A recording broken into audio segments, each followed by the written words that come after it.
Saya tadi sudah katakan, kesampingkan itu ditujukan kepada Yesus.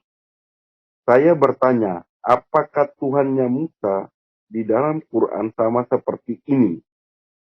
Israel ialah anakku dan anakku yang sulung. Itu yang saya mau tanya. Jadi kesampingkan yang tadi, ayat yang tadi, yang ditujukan untuk Yesus. Yang ditujukan kepada kita. Apakah di dalam... Aku tambah sedikit. Silakan. Di Mazmur 2 dikatakan, Mesias itu diperanakkan oleh Allah. Bisa buka Mazmur 2, kemudian kita buka Amsal 30 ayat 4. Ya, buka. Bisa buka dulu. Mazmur berapa, Bu? Mazmur 2.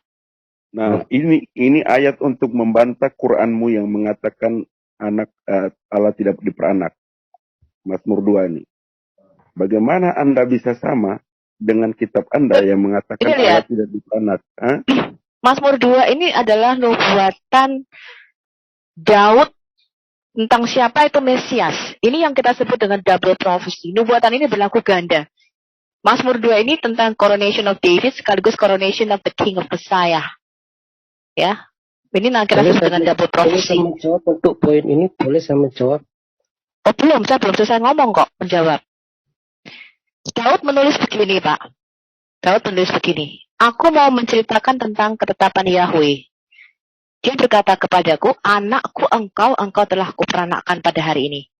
Mintalah kepadaku, maka bangsa-bangsa akan kuberikan kepadamu menjadi milik pusakamu, dan ujung bumi menjadi kepunyaanmu. Engkau akan meremukkan mereka dengan gada besi, memecahkan mereka seperti tembikar tukang peliuk. Di mana ini digenapi? Di kitab Wahyu. Dikatakan Yesus, ya, Yesus kedatangan yang kedua nanti, dia akan memerintah sebagai raja yang mutlak. Jangan diganti dulu, Pak. Stop, belum selesai. Jangan ganti dulu. Tetap Mazmur 2. Yesus dikatakan dia memerintah dengan gada besi, ya, dan memecahkan seperti tukang peliuk. Ayat 11 tadi di Mazmur 2 dengan jelas, bukan jumlah kakinya ya. Nas Gopar, Mazmur 2 ayat 11, dikatakan beribadalah kepada Yahweh dengan Tuhan, dengan takut, dan ciumlah anaknya dengan gemetar. Sekarang kita buka Amsal 30 ayat 4 dulu. Kita mau lihat, saya tanya, Amsal 30 dulu Pak. Ini Amsal Salomo. Apa yang orang pahami tentang siapa itu Mesias? Makanya ketika Yesus datang, Yesus berkata, menurut kamu siapakah aku ini? Mereka mengatakan, engkau Mesias, anak Allah yang maha tinggi. Amsal berapa, Bu? Amsal 30.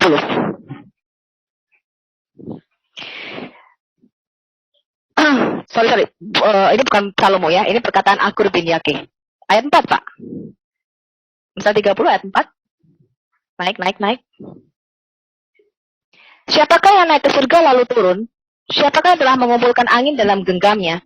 Siapakah yang telah membungkus air dengan kain? Siapakah yang telah menetapkan segala ujung bumi? Siapa namanya dan siapa nama anaknya? Engkau tentu tahu.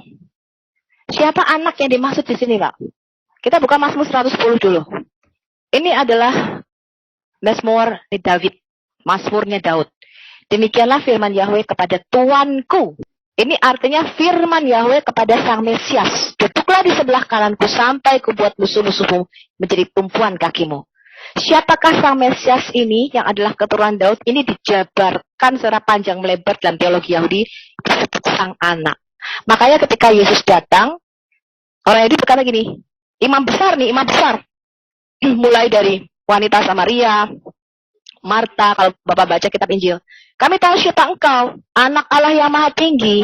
Bahkan setan-setan itu, ketika Yesus mau mengusir setan-setan itu, setan-setan tergelepar, tersungkur di kaki Yesus dan berkata apa? Kami tahu siapa engkau, anak yang maha tinggi, yang kudus dari Allah. Ketika dihadapkan ke imam besar, saya bukan bicara orang awam ya. Kalau pengakuan Petrus mengatakan engkau adalah Mesias, anak Allah yang hidup. The Son of the Living God. Ya, ini pengakuan ini konsisten mulai dari setan, Petrus, wanita Samaria, Marta, terus kemudian imam besar.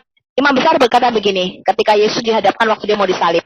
Sekarang katakan terus terang kepada kami, apakah engkau Mesias, anak Allah yang maha tinggi, anak dari yang terpuji? Yesus berkata, engkau sendiri telah mengatakannya. Lalu imam besar itu mengoyakkan pakaiannya dan berkata, untuk apa lagi kita mendengar kesaksian dari orang lain, sedangkan kita telah mendengar dengan telinga kita sendiri.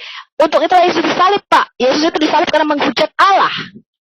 Alasan Yesus dihadapkan untuk disalibkan adalah dia menyamakan dirinya dengan Allah. Betul tidak, teman-teman?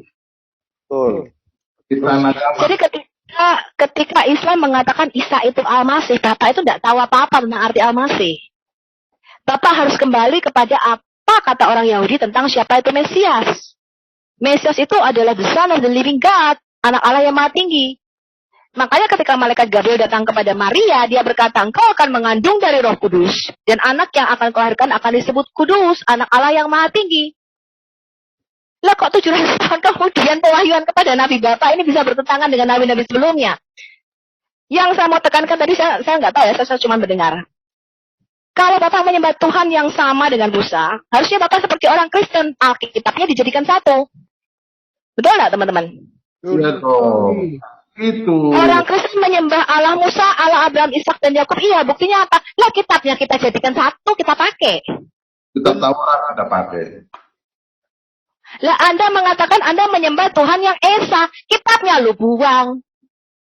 Malah kita dituduh Nggak bisa, mencuri. Pak. Nggak bisa. Anda membuang kitab Taurat Musa. Sabar Bu Sofi. Kemarin ada nggak ini? Boleh saya jawab untuk poin ini? Enggak, sabar dulu. Ini agak penting dari jawaban Ibu Sofi, tapi ada nggak Pak Sumarlin mendengar? Penting sebenarnya untuk dibahas. Enggak. Maksudnya Pak Sumarlin mendengar supaya nggak? tidak pindah ke topik yang lain dulu. Jadi masih fokus ke anak ini. Kesempatan Masalah anak. sekarang nih. Silakan. Boleh. Sabar Pak. Ibu Sofi kayaknya belum selesai itu. Dia kita cari poinnya dulu. Silakan Bu Sofi dulu. Silakan Ustaz. Ya, silakan Anda tanggapi mengapa di dalam Alkitab kita Mesias itu disebut anak Allah yang Maha Tinggi. Kepada sang Mesias ini, jadi Daud, Musa itu merupakan tipologi daripada sang Mesias. Ketika Anda menyebut dia Mesias atau Al-Masih, artinya Anda harus mengakui he is the Son of the Living God.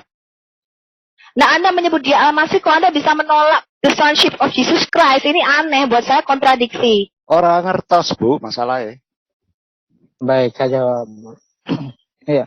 Kalau dikatakan sons of God, the son of God, in the sense of he is the chosen one, we accept that. Kalau dikatakan, nggak bisa, Pak. Quran tidak tapi menerima kalau itu. dikatakan sons of God, Nggak bisa, he is, Bapak. Oke, Bapak God, tunjukkan sama saya di mana Quran mengatakan dia menerima Yesus sebagai the Son of God, yang artinya the chosen one. Orang belum selesai bicara udah dipotong. Apakah Muhammad disebut the Son of God? Saya tanya kepada Bapak, Muhammad yang dikatakan the chosen one, apakah Muhammad disebut the Son of God? baik, saya jawab. Boleh saya bicara? Halo, kedengaran nggak suara saya? Yang mempunyai dasar. Kalau ngawur ya kita putus. Halo, iya. Iya. Makanya saya katakan tadi, kalau yang dimaksud sons of God itu adalah orang-orang the chosen one dari God, dan penyebutan ini sampai sanatnya kepada Musa atau kepada nabi-nabi di zaman Musa, kita terima gitu. Kalau sampai sanatnya. Nah, kenapa kemudian premisnya apa? Kemudian pertanyaannya, kenapa kalau begitu Islam tidak memakai kitabnya Israel kalau begitu? Simply, jawabannya simple. We don't have sanad sampai Musa. We don't know apakah itu ya atau tidak. Makanya kata Nabi, kalau ada orang-orang ahlul kitab datang kepada membawa satu berita, jangan kamu ingkari, jangan juga kamu bilang tidak, karena we don't know. Makanya. Percaya, bro. Halo. Ya, Boleh saya menambahkan Pak Sumarlin? Boleh saya menambahkan? Iya, Pak Sumarlin bilang nggak sampai ke sana, tapi kamu percaya apa yang dikatakan oleh Musa. Bahkan sebagian-sebagian diambil, diakui. Baik, yang kami katakan kami percaya apa yang dikatakan Musa segala macamnya simply by teaching of the Quran, by teaching of Muhammad, yang kami meyakini bahwa itu adalah wahyu. Kata siapa? Seperti itu. Banyak yang dikutip-kutip dari perjanjian lama, ya, untuk Baik, membenarkan apa yang saya dikatakan jawab Quran, itu juga. gitu loh. Baik, saya jawab itu juga. Di dalam keislaman ya, di dalam keislaman bahwa ada hal yang diiyakan oleh Al-Quran, ada hal yang ditolak, gitu. Yang diiyakan kita katakan iya, yang ditolak kita katakan ditolak, yang tidak dikatakan ya, ataupun tidak diiyakan oleh Al-Quran dia sendiri tentang hal itu. Kita tidak mengatakan ya, tidak juga mengatakan tidak. Makanya saya berpikir kalau sahih sanadnya sampai kepada Musa penyebutan sons of God, in sense bahwa mereka yang disebut sons of God itu adalah segala macam, ya kami katakan iya. Itu satu. Poin kedua, kata misalnya bahasa anak tunggal dengan Allah segala macam, ini bahasa metaforikal. Nggak mungkin bergaul. Hilang. Mati deh. Hilang dia. Boleh saya menampakkan. Tadi baterainya tinggal sedikit Boleh. soalnya. Jadi begini ya. Jadi begini. Silakan Pak, tambahkan. Di beberapa ayat tadi yang bahwa mengatakan bahwa Israel itu adalah anak Allah dan juga bahwa Daud itu adalah anak Allah, malah itu malah menjadi dalil bahwa Yesus disebut sebagai anak Allah di dalam kitab itu bukan bahwa Yesus itu adalah Tuhan. Karena Israel kan bukan Tuhan. Oh, beda. Daud juga bukan Nah, ini Tuhan. Bapak nggak ngerti teologi Yahudi. Jadi di situ Saya jawab. bahwa anak itu adalah dalam arti metafora, bukan dalam arti Oh, sebenarnya. Orang Kristen juga nggak ada yang memahami. Jadi Bahwa begini. Yesus itu bukanlah Tuhan kalau hanya mengatakan bahwa Yesus itu adalah anak Tuhan Saya kemudian jawab jadi ya. Tuhan. Maka Ya, Daud dan Bu. Israel Ibu Maka Sofi, juga tolong Bu ada Sofi dua- dijelaskan dua- lagi pemahaman anak Allah dalam pandangan Yahudi. Nah, ya, sebentar saya ini Pak Abdullah dengerin ya penjelasan Bu Sofiatul ya. Biar Pak Abdullah lebih paham atau lebih sedikit paham. Dengerin Pak Abdullah ya. Jangan mic-nya ditutup ya. Maksudnya volume suaranya. Ya silakan Bu Sofi. Saya sudah jelaskan ini berkali-kali. Jesus itu bukan a son of God atau a son of man. Ya, ini LAI di dalam perjanjian baru kita kurang kata sandang atau yang kita sebut dengan definite article. Malaikat itu disebut son of God, Beneha Elohim. Israel itu disebut anak Allah. Daud disebut anak Allah. Salomo disebut anakku. Tuhan berkata kepada Salomo, anakku, dia akan memanggil aku bapaknya. Betul kan? Orang percaya juga disebut the son of God, tetapi berbeda, Pak. Jesus itu bukan hanya sons of God, bukan hanya seorang anak Allah, dia the son of God, anak tunggal Allah. Ya, Jesus bukan a son of man, bukan cuma manusia seperti Anda dan saya. Saya disebut manusia, Adam disebut manusia. Tapi Yesus itu the Son of Man. Sang anak manusia yang satu itu. Dia disebut sang anak Allah yang tunggal itu. Yang apa? Yang keluar dari Allah. Daud disebut anak Allah, malaikat disebut anak Allah, Adam disebut anak Allah, saya juga disebut anak Allah. Karena kita diadopsi di dalam iman kepada Tuhan. Tetapi keanaan kita itu bukan sang firman yang tunggal. Yesus itu adalah sang anak Allah yang tunggal. Kita berkata dengan nih. Dari mana kata tunggalnya itu dari mana? Sumber Di dalam Alkitab. Karena dia sang firman. Adalah anak Tuhan. Daud juga anak Masih Tuhan. nggak mungkin kan? Tuhan bukan Israel itu a son of God berbeda dengan the son of God, Pak. Sama seperti kata Elohim, kata Allah di dalam Alkitab kita. Karena Bapak nggak tahu bahasa Ibrani. Kalau hanya disebut Elohim atau Allah itu macam-macam. Setan-setan disebut Allah di dalam Alkitab kita. Betul teman-teman? Hakim-hakim disebut Allah di dalam Alkitab kita. Tapi kalau kita bilang, Elohim, itu sudah pasti Yahweh, Allahnya Israel. Yes. Beda, Pak. Beda. Definite artikel itu membedakan arti. Inilah yang kadang-kadang di dalam Alkitab terjemahan Indonesia dilupakan.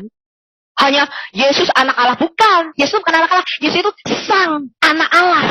The Son of God. Bagaimana anak tunggal, Bu Sofi? Sedangkan kan ada anak sulung. The only one. Tambahkan gini loh. Maksudnya anak begini, sulung gitu. begini Abdul, dengar baik-baik.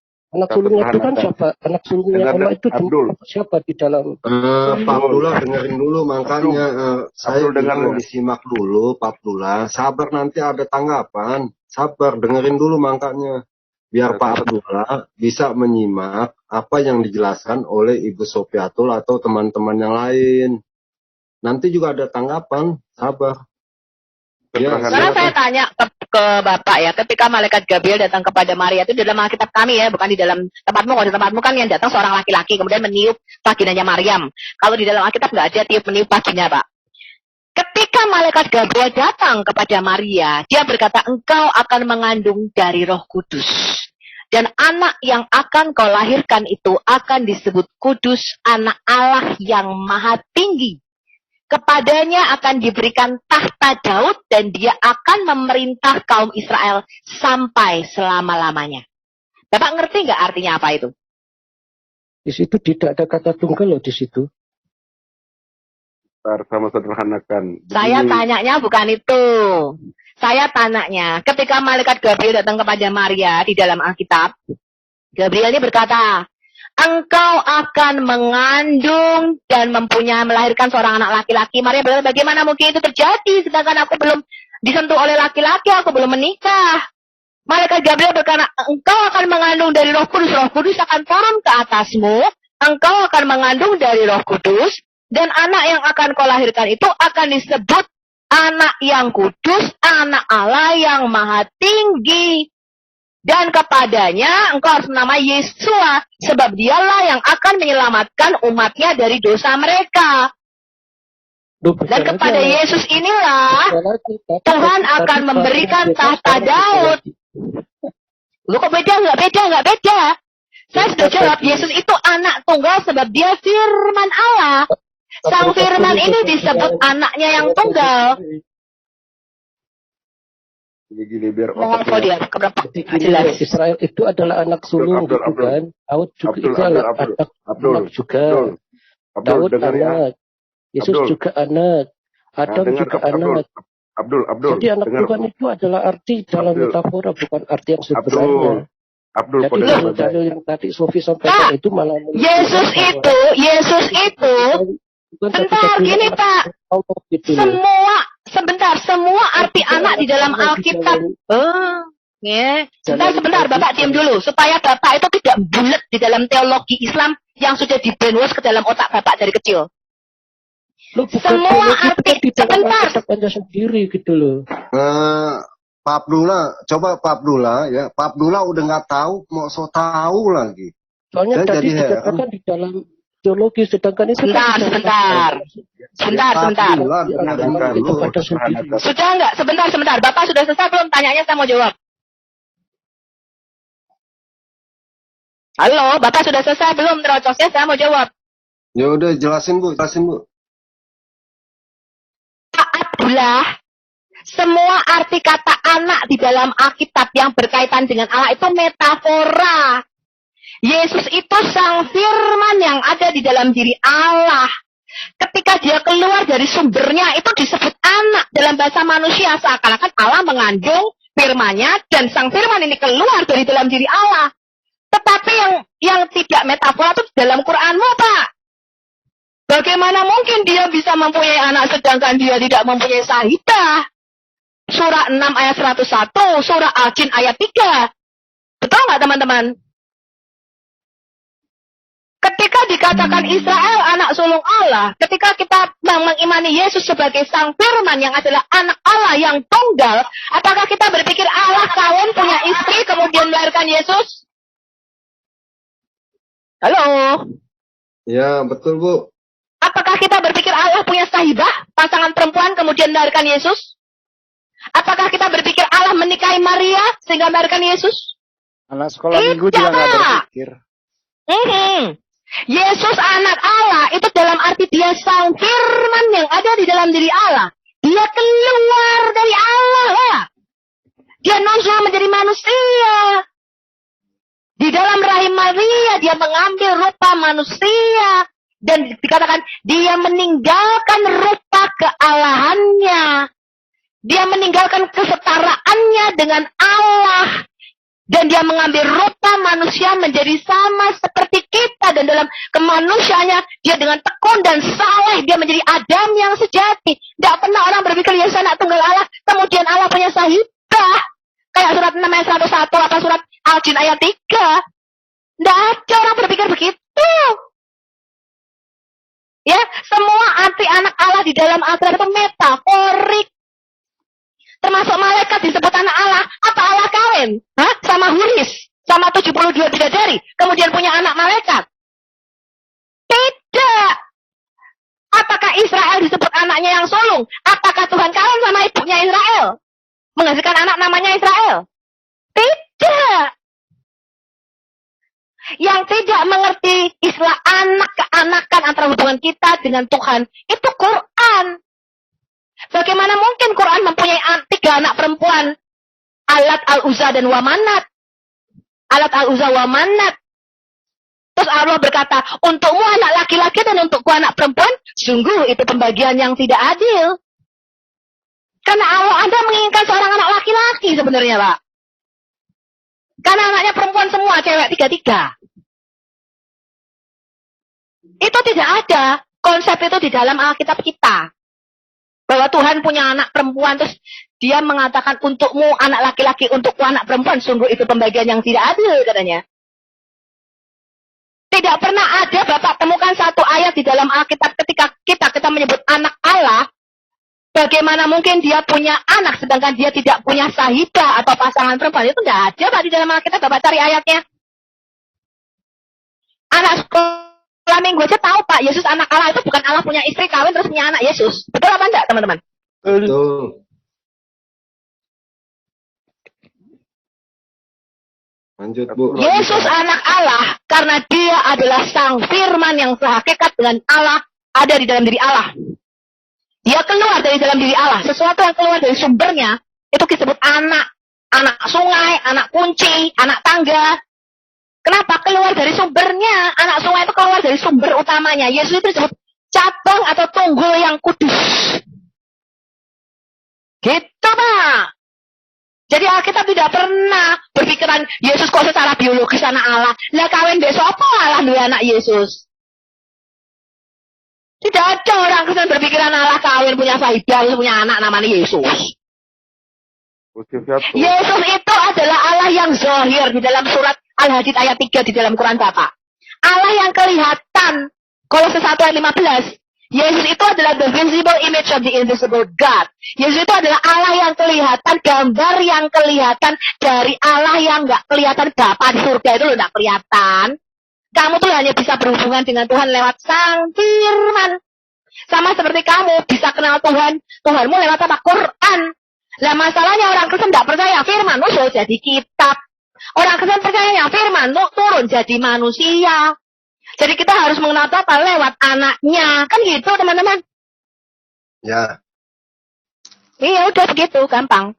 Oh ya, sebentar. Ya. Mau tambahkan sebentar. Pak Abdullah, sebentar ya Pak Abdullah ya.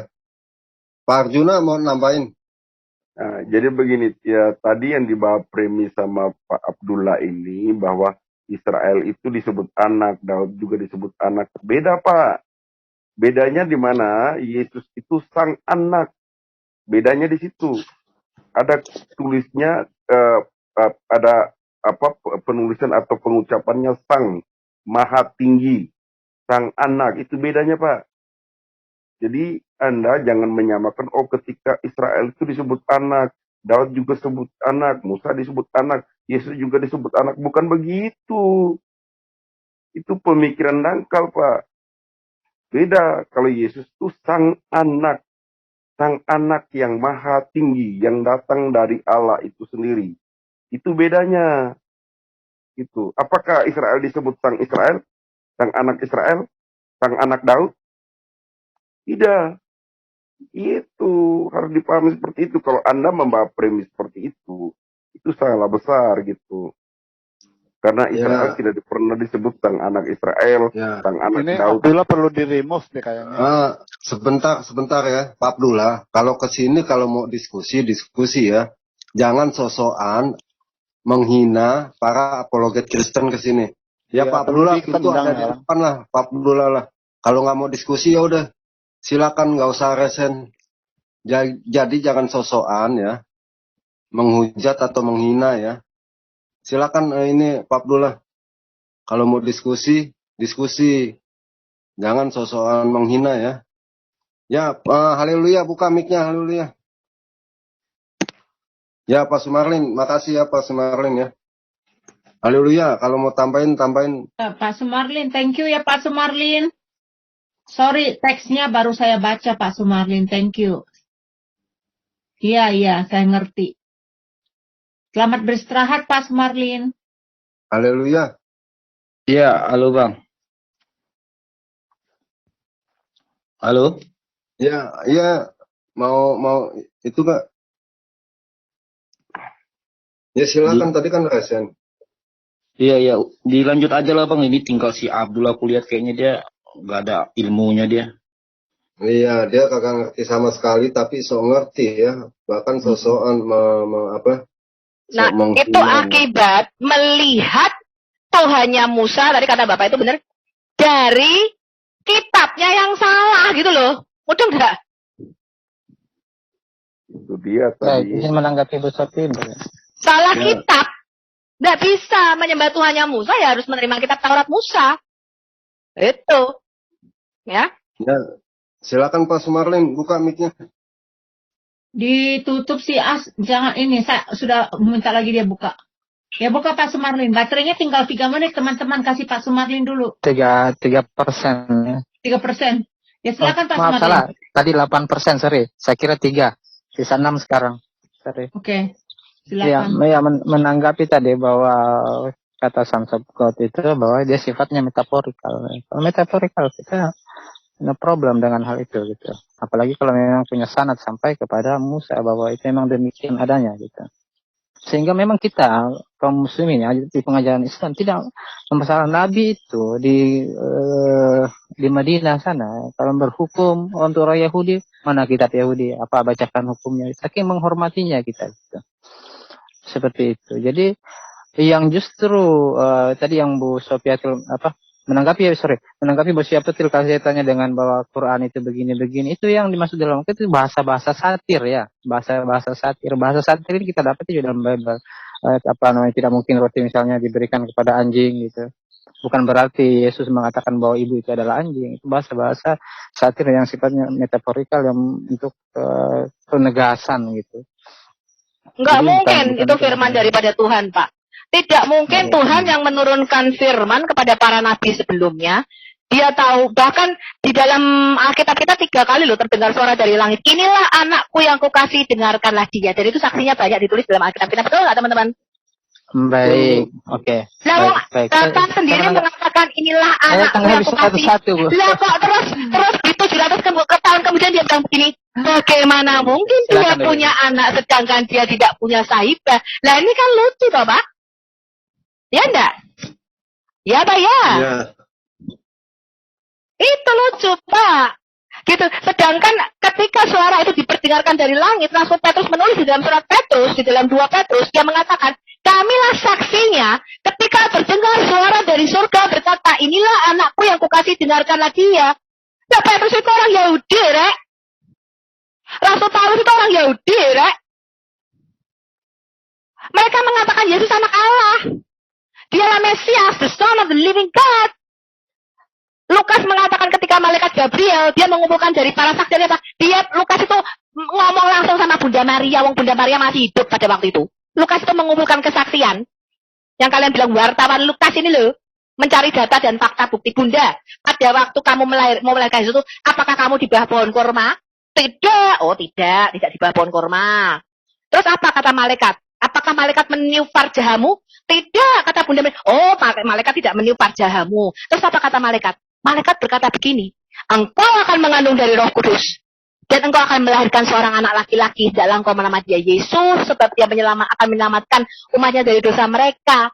Dan dia akan disebut anak Allah yang maha tinggi, yang kudus dari Allah. Nah, itu kesaksian Bunda Maria yang dicatat sama Lukas.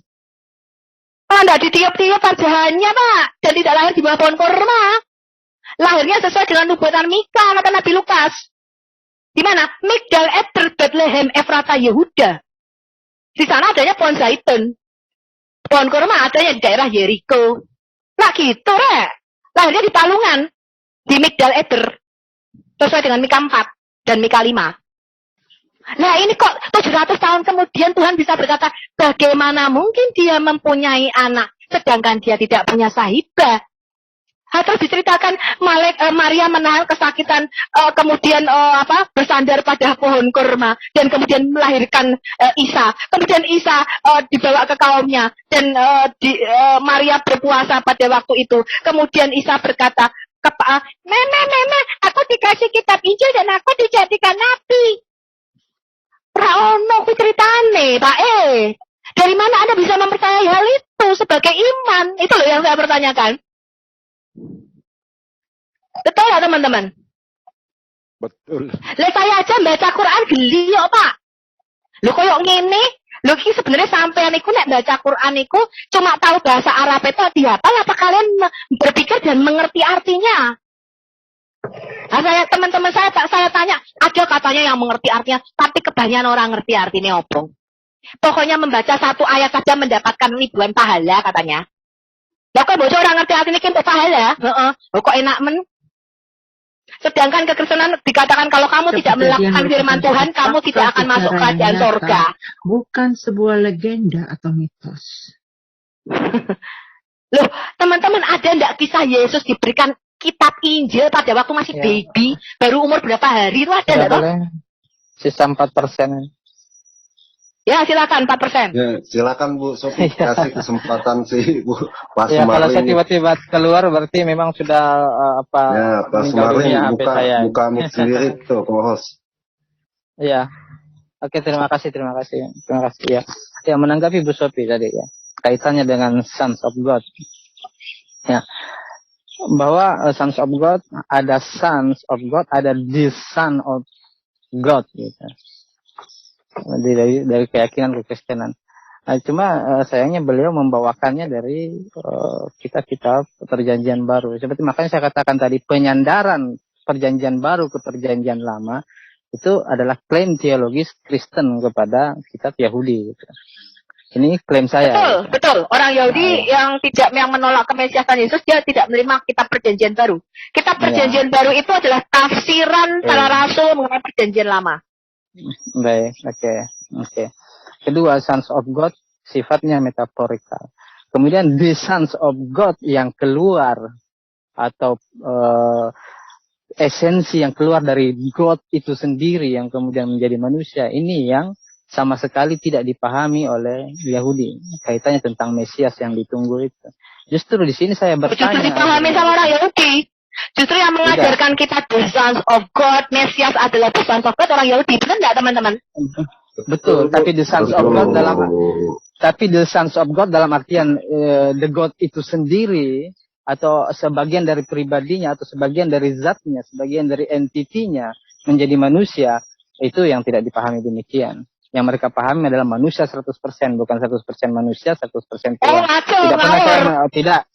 Di dalam saya bisa buktikan dari Matius, Markus, Lukas, Yohanes sampai ke Wahyu. Dari Matius, Markus, Lukas itu ya memang sekali lagi hanya bisa sebatas itu yang dilakukan. Tidak dari perspektif perjanjian lama atau keyahudian yang mainstream. Ya. Itu yang klaim saya. Gini loh Pak, Bapak tidak paham yang namanya perjanjian lama sama perjanjian baru. Di dalam perjanjian baru, Yesus itu belum menjadi manusia, Pak. Di dalam perjanjian lama, mereka mengenal ada the two powers in heaven, Allah yang tidak kelihatan dan Allah yang kelihatan.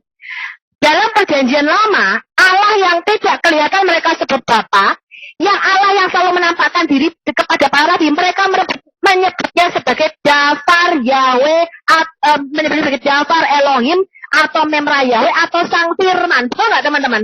Iya Bu. Dan satu lagi, mereka mengenal yang namanya Roh Yahweh. Nah, Bapak lihat Yesaya 48 ayat 16. Di mana Yahweh diutus oleh Adonai Yahweh dan Roh Yahweh. Ya, Yesaya 48 ayat 16 dengan jelas. Yahweh diutus oleh Adonai Yahweh dan Roh Yahweh. Di dalam perjanjian baru, esensi dari Sang Firman ini setelah menjadi manusia dikenal sebagai Sang Anak Allah, karena itu dijanjikan atau dinubuatkan. Jadi gini Pak paralelisasinya. Perjanjian lama, Allah itu adalah Bapa, Firman, dan Roh-Nya. Di dalam perjanjian baru, Yesus berkata apa? Baptislah mereka di dalam nama Bapa, Anak, dan Roh Kudus. Begitu. Kenapa disebut anak? Karena firman itu telah nusul jadi manusia. Bagus sekali. Bagus Gitu. sekali poinnya, Bu. Sisa 3% saya. Sedikit lagi ya. Oke, baik. Dari segala penjelasan Bu Sophie yang sedemikian confidence-nya, ini harusnya mempunyai implikasi kalau begitu. Hanya saja fakta tentang implikasi dari ucapan Bu Sophie ini tidak terjadi. Gitu. Harusnya orang-orang Yahudi lah yang berdahulu menjadi Kristen. Gitu. Itu poinnya. Nah memangnya orang Yahudi dulu kan lebih dulu jadi Kristen. Bapak ini Murid-muridnya apa? siapa, Pak? Benar. Semua murid Yesus itu orang Yahudi, Pak. Benar. Maksud saya gini. Bapak tahu rabi-rabi seperti yang disebutkan Rabi Menachem di dalam kitab Rasul, rabi-rabi petinggi orang Yahudi, orang Farisi, Nikodemus, Yusuf Arimatea, itu rabi-rabi orang Yahudi loh, Pak. Iya, yang ratusan itu pertama kali orang Yahudi semua, Pak. Iya, 120 orang itu orang Yahudi kabeh. Dan sampai niki apa? Jadi sampai pikir itu yang menyebar muridnya Yesus itu orang Italia, atau orang Jerman, atau orang Amerika, atau orang New York. Dari sisi keyakinan teologis Ibu tentang orang-orang itu iya benar. Tetapi dari sisi mainstream, dari sisi mainstream keyahudian sekarang seharusnya tidak ada lagi namanya keyahudian. Yang ada itu kekristenan gitu di Israel sana. Itu poin yang ingin saya sampaikan. Apa nggak dengar aku double sound apa? Seharusnya orang-orang Israel saat ini yang ada di Israel sana harusnya mainstreamnya. Nah itu poinnya, seandainya pemahaman mereka sekonfiden pemahaman Ibu saat ini. Kalau itu sama jelaskan. Yang ini apalagi sudah berentang silakan. Apalagi sudah berentang beribu-tahun, harusnya semakin banyak mereka. Itu poinnya di situ. Gampang saya menjelaskan ini. Iya, lanjut silakan, Pak. Coba. Kalau ini sudah diteliti oleh namanya Brother Joy. Dia ini yang percaya bahwa Yesus itu Mesias, Sang Juru Selamat, firman itu sendiri. Saya bertanya, mengapa Anda tidak menjadi Kristen? Oh tidak, saya tidak harus menjadi Kristen. Karena saya Yahudi, Yesus pun Yahudi. Gitu. Petrus pun Yahudi. Gitu. Jadi orang Yahudi yang justru orang Yahudi yang tidak mengerti apa isi Taurat, di nubuat yang ditulis di dalam kitab Taurat. Jadi dia tidak harus menjadi Kristen, Pak. Begitu. Jadi Anda harus paham. Orang yang percaya, mereka percaya bahwa Yesus itu Sang Juru Selamat, Sang Allah itu sendiri, Sang Firman itu sendiri. Paham? Jadi tidak harus menjadi Kristen. Gitu. Karena Kristen itu bukan agama. Paham? Begitu, Bang. Wah, justru ini lebih kerepotan lagi sampai dengan premis ini. Oh, tidak kerepotan. Begitu. Karena kami saya jelaskan saya akan jelaskan di mana kerepotan. Dengar dulu, Bang. Kristen itu bukan agama.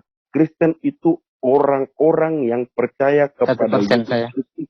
kepada Yesus Kristus itu Sang Mesias, Sang Juru Selamat, Sang Firman itu sendiri, Sang Roh Allah itu sendiri. Gitu, Bang. Gitu. Sang messenger itu sendiri. Gitu, Bang. Ya, prinsip orang Yahudi jadinya walaupun dia percaya Yesus, tidak lantas jadi orang Kristen. Tidak lantas jadi orang Kristen gitu loh. Gitu loh.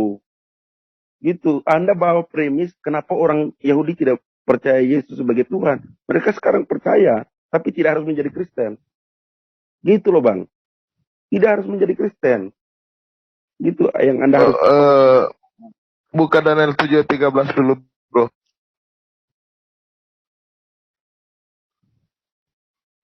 Jadi orang-orang Yahudi sambil buka. Jadi orang-orang Yahudi yang percaya bahwa nubuat Mesias yang ada di dalam kitab Taurat mereka yakini itu tertuju kepada Yesus Kristus itu sendiri. Sedangkan orang yang belum memahami kitab Perjanjian Lama, orang-orang Yahudi yang belum memahami, bukan tidak percaya, belum memahami. Katanya belum memahami gitu ya. Gitu. Oke. Jadi kalau kita buka dalam Daniel 7:13, Yesus itu seperti manusia. Karena dia Allah. Kalau dia manusia seperti Allah, lain lagi. Coba buka dulu Daniel 7:13. Di situ jelas itu.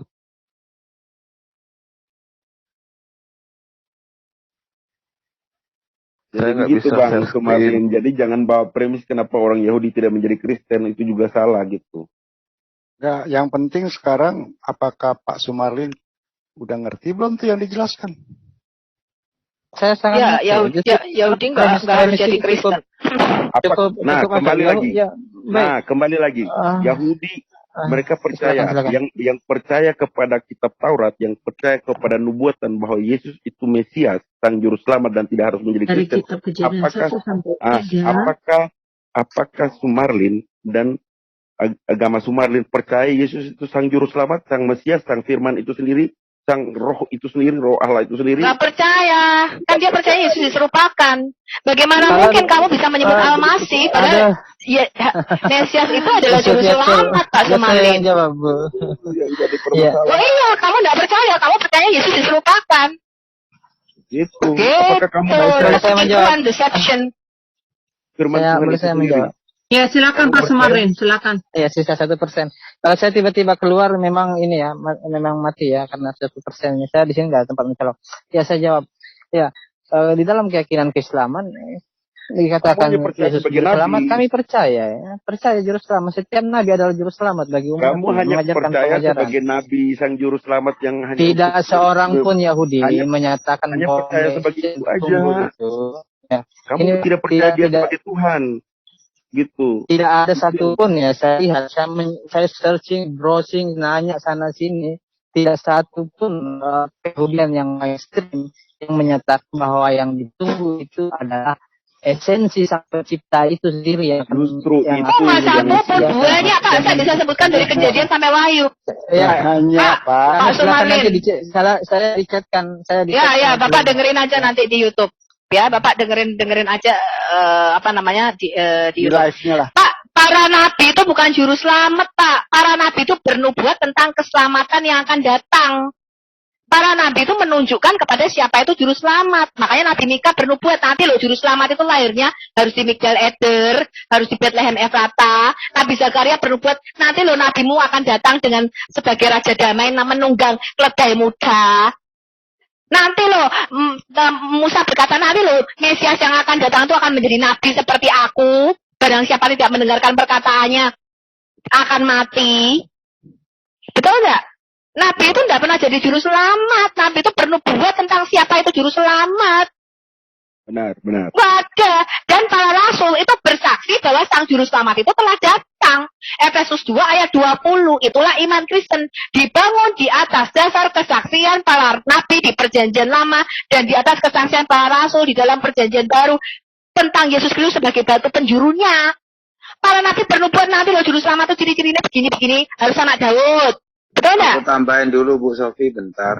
Tidak pernah ada nabi kok juru selamat. Nabi itu menunjuk tentang siapa itu juru selamat. Nanti lahir dari perawan, kata Yesaya. Yesaya bukan juru selamat. Yesaya mengatakan ciri-cirinya sang Mesias juru selamat, nanti lahirnya dari perawan. Saya mau buktikan di Itu, Islam Bapak, ya Bu. Ya, dibuktikan di Islam aja ya. Contoh nabi yang tidak menyelamatkan. Adam, satu, Ibrahim, Ismail, Ishak, ya, Isa, Yahya, Zakaria. Siapakah nabi-nabi ini yang saya sebutkan? Dia penyelamat. Yang diselamatkan siapa? Kaumnya. Kaum mana yang diselamatkan? Silakan Pak Sumarlin. Malah Muhammad sendiri juru selamat dari mana? Wong Muhammad aja didoakan Ya. untuk selamat sama umatnya kok. Enggak, biar Kok sampai saat ini loh Allah, para malaikat, semua orang mukmin di seluruh dunia ini berdoa untuk keselamatan nabimu. Juru selamat dari mana? Anda tanyai. Enggak, yang aku sebut tadi itu kan kisah nabi-nabi Islam. Pak Sumarlin tahu nggak kisah nabi itu? Yang saya sebut itu nabi-nabi tadi yang menyelamatkan siapa aja? Apa yang diselamatkan? Ibrahim menyelamatkan apa? Udah mental. Oh. Ya, Jadi Nabi. ngawur ya Pak Sumarlin, ngawur, belajar nabi-nabi dulu. Ya, nanti ngobrol sama saya. Tidak betul para nabi adalah juru selamat. Tidak betul. Juru selamat itu cuma satu, sang Mesias. Para nabi di perjanjian lama itu tipologi daripada sang Mesias. Mereka bukan juru selamat. Bagaimana mungkin mereka bisa menjadi juru selamat? Sedangkan konsep dosa adalah hutang. Mereka sendiri orang berdosa, orang berhutang. Kok membayari hutangnya kita pakai apa? Gini maksudnya Pak Sumarlin itu, nabi-nabi itu menyelamatkan seperti Nuh. Tambah dimusnahkan, gak diselamatkan. Nabi Hud dimusnahkan, tidak diselamatkan. Siapa yang mau diselamatkan? Nabi Saleh juga dimusnahkan. Enggak, terus yang menyelamatkan apa? Nabi Musa toh yang menyelamatkan bangsa Israel keluar dari Mesir. Itu toh. Pak Sumarlin. Tapi Pak Musa juga bukan juru selamat loh. Semua yang keluar dari Mesir itu mati. Kecuali Yosua dan Kaleb. Iya. Maksudku gini Bu Sofi. Ini persepsi dari Islam sendiri. Saya tidak ambil Kristen. Kalau tadi Pak Sumarlin bilang bahwa nabi-nabi itu adalah juru selamat menurut Islam, itu keliru besar. Saya yang sebutkan tadi ini bukti. Saya nggak pandangan Kristen Pak Sumarlin. Kan nanti tidak ditonton ya. Pandangan Islam. Nabi Nuh itu nggak menyelamatkan, memusnahkan. Nabi Hud juga memusnahkan. Nabi Saleh juga memusnahkan. Dari selamatkan siapa? Nyamuk. Jadi begini teman-teman, saya mau sampaikan dikit berapa 1 menit. Jadi sebenarnya Pak Sumarlin itu bukan ngawur. Justru dia kasihan. Korban salah baca buku. Dia itu korban salah baca buku. Bukan ngawur. Aku udah ngantuk.